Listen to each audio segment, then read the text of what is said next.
It's that time again! It's time again for our mid-year 2022 Denver Housing Market Update. Only this time we're going to shift our focus as we enter a shifting housing market. We're here this week to cover 3 topics that have been in the news and on everyone's minds lately: inflation, interest rates, and recession.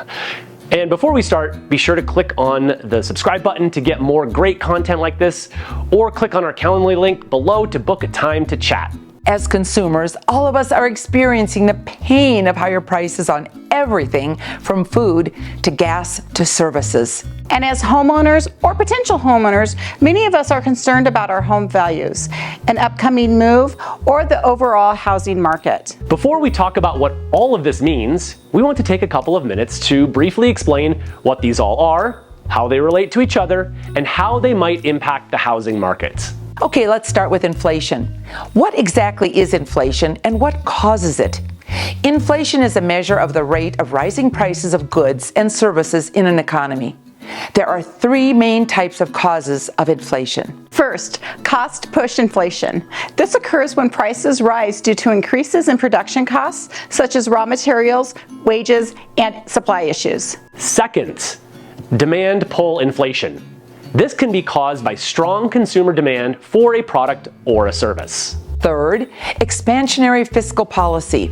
This happens when governments and central banks keep interest rates low, thereby making money cheap to borrow for banks and consumers, leading to increased spending and demand for goods and services, including, you guessed it, housing products. Does any of this sound familiar? That's because in recent years, our economy has been experiencing all of these above scenarios. As of June 2022, the annual inflation rate was 8.6%. For reference, between 1960 and 2021, it's typically averaged around 3.8%. Consumers have seen double-digit increases in everything from energy, food, vehicles, cars, both used and new, airline fares, and more.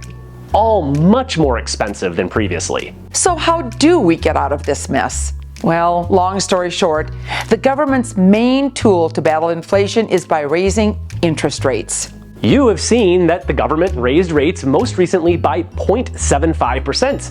This rate hike makes borrowing more expensive for what we as consumers pay on everything from credit cards to mortgages to car loans.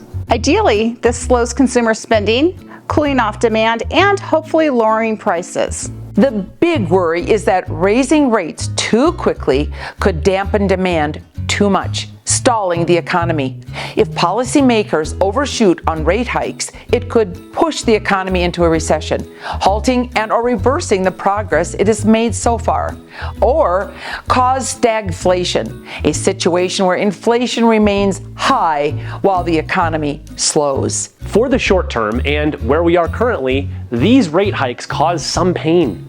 Borrowing is more expensive and prices remain high for a period of time. One thing is for sure, we did not see any of this coming. Looking back at our 2022 housing market prediction video, we didn't predict interest rates would rise as quickly as they did, nor did we anticipate the type of inflation that we are experiencing now. Put simply, we were dead wrong. So the million-dollar question, what does all of this mean for the housing market? Will home values drop?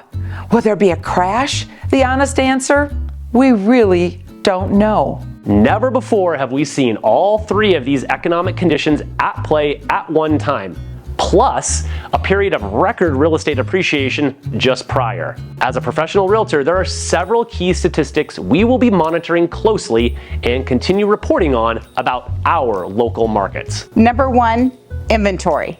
Overall, available inventory remains low. As of June 2022, current active listings sat at 5,853. This time last year, we were at 2,970. This is an increase of almost 97% from the same time last year, but is still less than the 25,000 to 30,000 units we would need to have what is considered a balanced market. This is one of the most important indicators to watch, so we will be closely monitoring this in the coming months. Number 2, showings. The number of showings across the metro area is also very telling of the ongoing market and just how many buyers are out there looking at homes. RE Colorado, the Denver area MLS, reported that showings are down 45% from 2021 to 2022. Number 3, price reductions. This number is much more challenging to track. In different reports, we've seen the number of homes experiencing price reductions in June, sometimes exceeding 40%. Other trends we are watching: days on market. Median days on market sat at 5 days in June 2022 versus 4 days in 2021. Very little change here. Median sales price. We still saw double-digit increases in sales prices, up 13% over last year. $615,000 this year versus $545,000 in June of 2021. These housing prices are across all types of homes. The number of pending sales went down year over year, 4,911 in June 2022, this year, versus 6,314 in June 2021. Based on what we've reported with a decrease in showings, higher interest rates, and inflation, this is not a surprising statistic.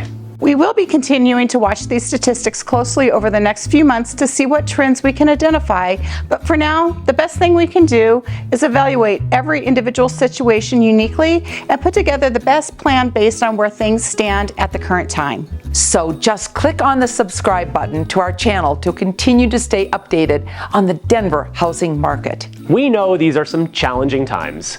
There's no doubt about that. If you have questions about your current situation or just want to chat about this and how it affects you, let's connect.